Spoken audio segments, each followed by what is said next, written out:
আসসালামু আলাইকুম।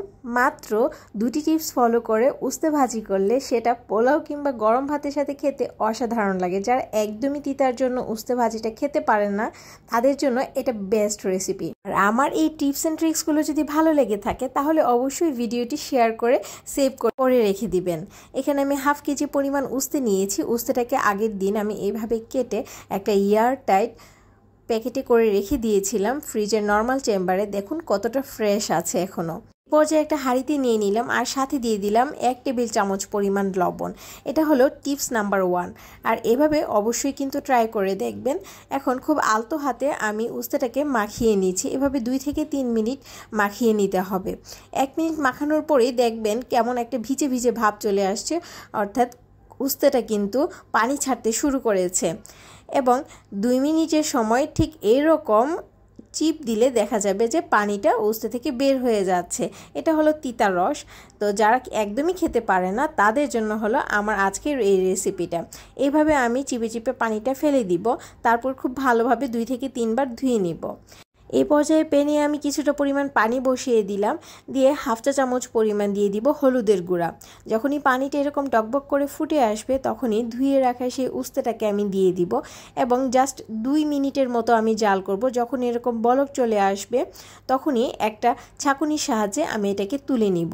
খুব বেশি কিন্তু সিদ্ধ করা যাবে না, তাহলে কিন্তু এটা একদমই গলে যাবে। এটা কিন্তু সিদ্ধ হয়নি, 20 কি 30% হয়েছে। এটা হলো টিপস নাম্বার 2। তো এই টিপসগুলো ফলো করলে আশা করি আপনাদের উস্তেটা ভীষণ মুচমুচে হবে। এবার আরেকটা বাড়তি টিপস আপনাদেরকে বলে দিব। এখন প্যানের মধ্যে আমি নিয়ে নিলাম সরিষার তেল, তাতে 1.5 কাপ পরিমাণ দিয়েছি আমি পেঁয়াজ কুচি এবং 2টা মাঝারি সাইজের রসুন কুচি। এখানে আমি পরিমাণ মতো দিয়ে দিলাম লবণ এবং কাঁচামরিচ, সাথে হাফ টেবিল চামচ হলুদের গুঁড়া। পেঁয়াজ এবং রসুনটা নরম হয়ে আসলে তাতে উস্তেগুলো দিয়ে দিব। সাথে দিয়েছি এখানে 3টা মাঝারি সাইজের আলু। দিয়ে সব কিছুকে মশলাটার সাথে আমি ভালোভাবে মিশিয়ে নিচ্ছি।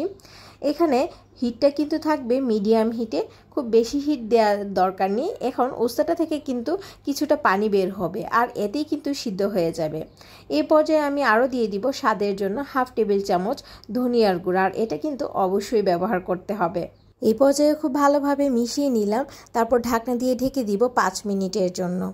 ঢাকনাটা খুলে দেখুন খুব সুন্দরভাবে কিন্তু এক পাশটা একটা বাদামি কালার হয়ে আসছে এবং মুচমুচে হয়ে গেছে। এটাকে কিন্তু আমি মিডিয়াম হিটে রেখেছিলাম।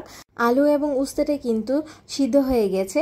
এখন চুলার জালটা আমি লো করে দিব এবং খুব পাতলাভাবে উস্তেগুলোকে ছড়িয়ে দিতে হবে যেন মুচমুচে হয় খুব সুন্দরভাবে এবং না পুড়ে যায়। এবং 2 থেকে 3 মিনিট পর পর কিন্তু এপাশ ওপাশ করে দিতে হবে, তাহলে উভয় সাইডই খুব সুন্দর করে মুচমুচে হয়ে যাবে। এখানে আমি নিয়েছি 5 থেকে 6টা আস্ত কাঁচামরিচ। এটা দিয়ে দিলে কালারটা সুন্দর আসে দেখতে, আর ভাতের সাথে খেতেও ভালো লাগে। আমার উস্তে ভাজিটা কিন্তু একদম রেডি। মুচমুচে এই উস্তে ভাজিটা কিন্তু আমার গরম ভাতের সাথে লেবু দিয়ে খেতে ভীষণ ভালো লাগে, বিশেষ করে এই গরমের সময়টাতে। এটা আপনারা চাইলে পোলাওয়ের সাথেও খেতে পারেন, খুবই অসাধারণ লাগে। আশা করি রেসিপিটি ভালো লেগেছে, তাহলে অবশ্যই শেয়ার করবেন এবং আমার পেজটাকে ফলো করে দিবেন। আল্লাহ হাফেজ।